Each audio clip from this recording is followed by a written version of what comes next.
আসসালামু আলাইকুম। বীর মুক্তিযোদ্ধাদের মাঝে কম্বল বিতরণ জানবো তার খবর। তবে আপনি যদি যুদ্ধের জীবন চ্যানেলে নতুন থাকেন, চ্যানেলটা অবশ্যই সাবস্ক্রাইব করবেন, পাশেই থাকবেন। জয়পুরহাটের পাঁচবিবিতে বীর মুক্তিযোদ্ধাদের মাঝে শীত বস্ত্র হিসেবে কম্বল বিতরণ করা হয়েছে। শনিবার ৩ জানুয়ারি সকাল 10টায় পৌর শহরের প্রাণকেন্দ্র তিনমাথায় মুক্তিযোদ্ধা কমপ্লেক্সে উপজেলার সকল মুক্তিযোদ্ধাদের মাঝে শীত বস্ত্র কম্বল বিতরণ করা হয়।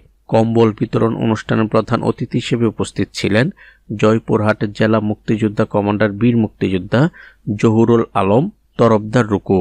বিশেষ অতিথি হিসেবে উপস্থিত ছিলেন পাঁচবিবি উপজেলা মুক্তিযোদ্ধা কমান্ডার আব্দুর রব বুলু, ডেপুটি কমান্ডার মুক্তিযোদ্ধা আজিজুর রহমান, সদস্য সচিব মুক্তিযোদ্ধা হাফিজুর রহমান হাপু। পাঁচবিবি উপজেলার 140 জন মুক্তিযোদ্ধার মাঝে এই কম্বল বিতরণ করা হয়। অন্যান্য উপজেলার মুক্তিযোদ্ধাদের আগামী সপ্তাহে এই কম্বল বিতরণ করা হবে বলে জানান জয়পুরহাট জেলা মুক্তিযোদ্ধা কমান্ডার বীর মুক্তিযোদ্ধা জহুরুল আলম তরফদার রুকু। তো আজ এ পর্যন্তই, দেখা হবে অন্য এক নতুন ভিডিওতে। ততক্ষণ পর্যন্ত সবাই ভালো থাকবেন, সুস্থ থাকবেন। আল্লাহ হাফেজ।